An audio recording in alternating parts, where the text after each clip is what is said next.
lot of music came out on Friday. A lot of music. So much that I couldn't listen to it all. And I know y'all felt the same way. Which album y'all want to talk about first? Man, let's talk about Chainz.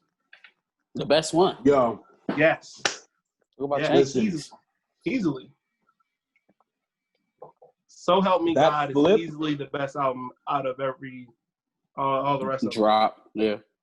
The way he flipped Hall & Oates.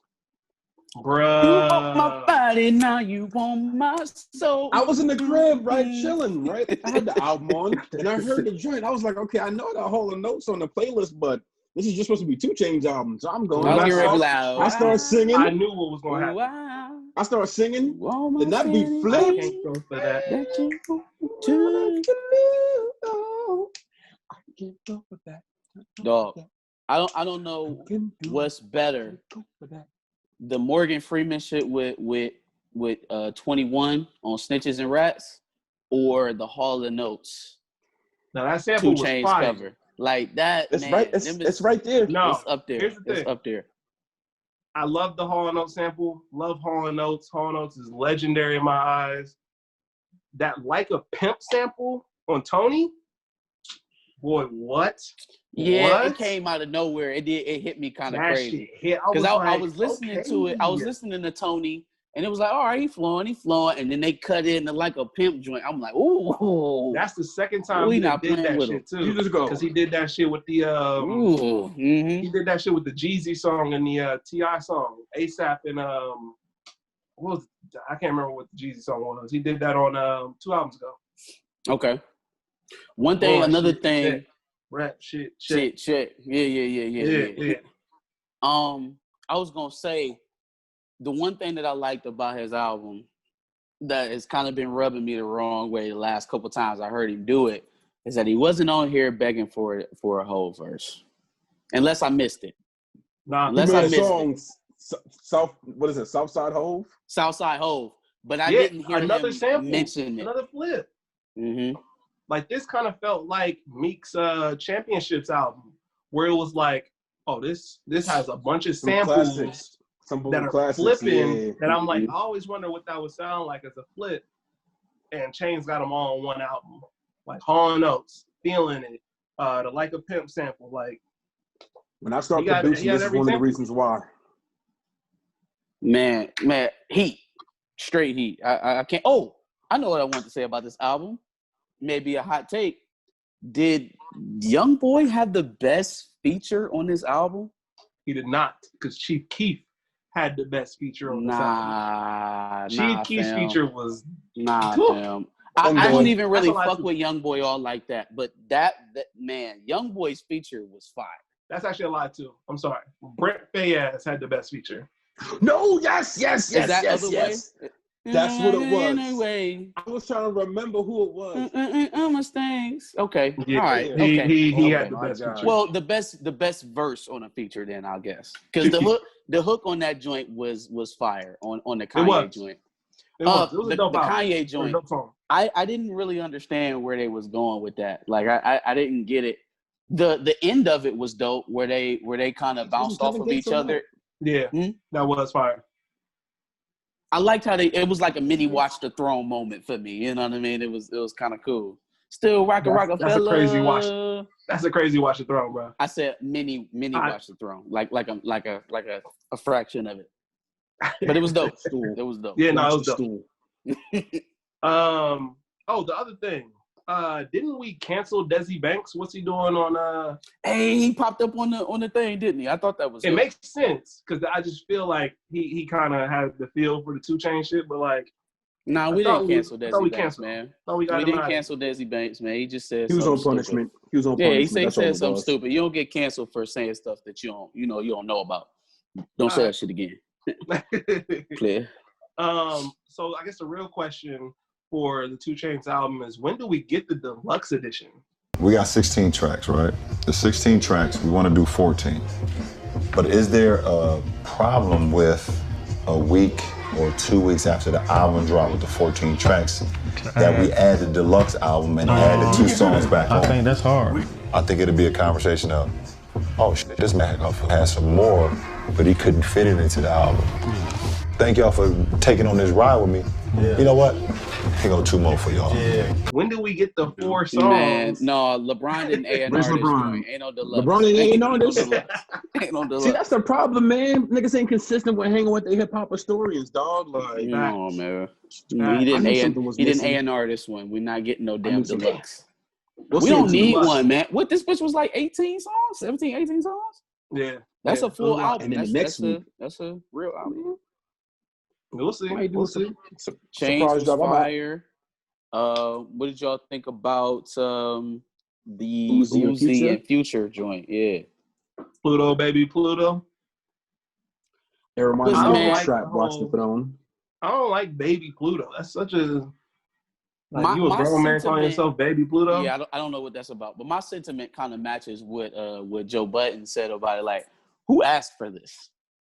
Who asked you niggas to do this? Like, who's been clamoring for Uzi Vert and Future like collab album? Who wanted this? And the reason why it's so off-putting is because I feel like both of their styles, they're not the same, but they bring the same thing to the table.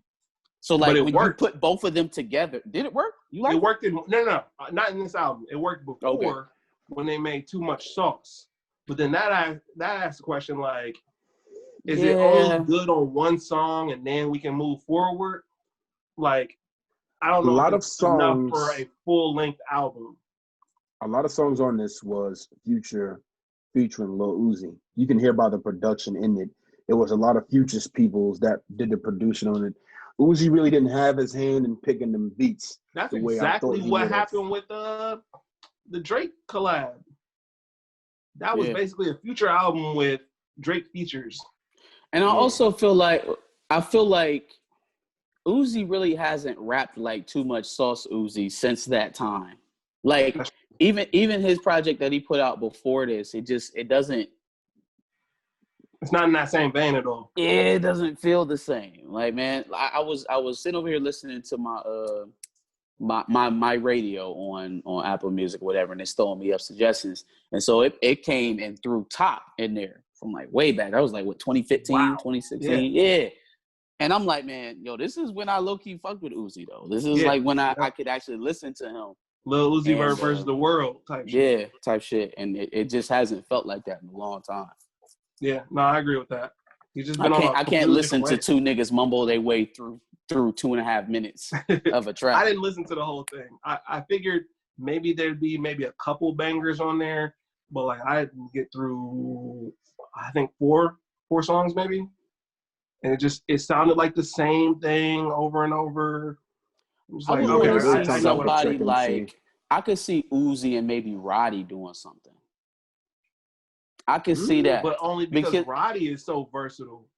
Yeah, exactly. Like, I need somebody who has a little bit more depth than Future to pair up with Uzi. Because Uzi obviously is not bringing the depth. He's not bringing the content. He's bringing the, yeah, fuck on my bitch, yeah. Fucking on bitch, yeah. Fucking on bitch, yeah. Fucking on bitch. And he's not bringing anything other else than that. So if you got another nigga on the other side of you, like, yeah, don't fuck with my bitch. Yeah, you should be fucking them bitches. Yeah. They literally were borrowing each other's verses. Like, the whole I fuck on that whole with her sister.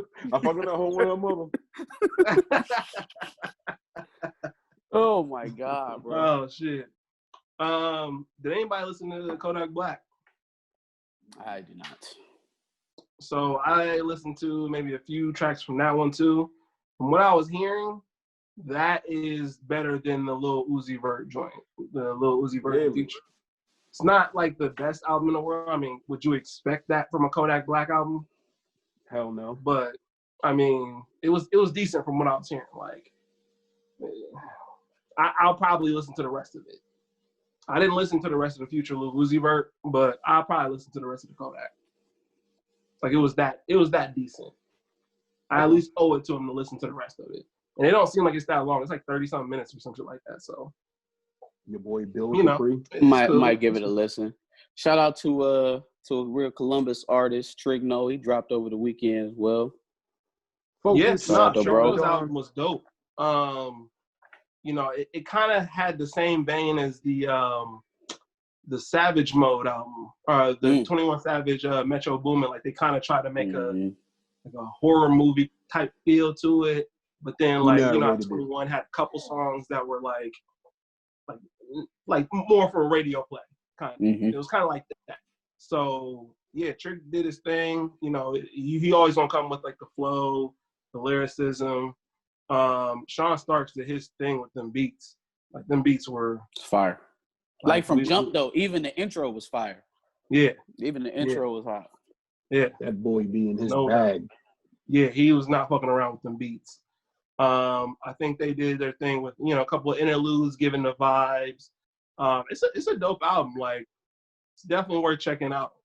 You know, it's up there for, as far as local albums. I still got Trek as number 1, I think, but it's up there for sure. It's top 3, maybe top 2 local. But you know, we still got to hear Tabilla. We still got to hear a couple more people. So my guy, Tobilius. Yeah, we got to hear Tabilla. Manic Bays is dropping another one. Uncle Trey said he might try to drop something. So, you know, we need some of these albums early. Give them to us. October Jones. I was about to say, shout out to my man's October. We linked up, what was it, last week, Tuesday. He had me preview some joints. Man, he got a sample. He flipped a classic 70s record that I love. Like one of my favorite 70s joints. Wasn't Hall of Notes, but he flipped some shit. I'm like, yo, I need this. This right here gonna be the one that I spin the fuck out of for sure. And it smells like that? Yeah, fam. Matter of fact, I'm gonna text that nigga after. He's supposed to have been sending me that. I'm about to say October. Tell him he gotta do what Chainz did. He gotta go get him a blonde Jew for a wig and rock it out and start singing a ballad or whatever song it is. He got to commit. Fuck no. Commit. Hell no. I'm gonna be there, mama. Y'all got that music? Send it over. We trying to hear it, bro. We trying to review it. I won't leak your tape. That's cool. Nah, we won't leak. We ain't leaking shit over here. You know what I'm saying? Unless y'all want to premiere it on Back of the Bus. Yeah. But you know, whatever. Back of the Bus exclusives. Shit for your head top. Oh shit, son! Where'd you find this? Back of the Bus.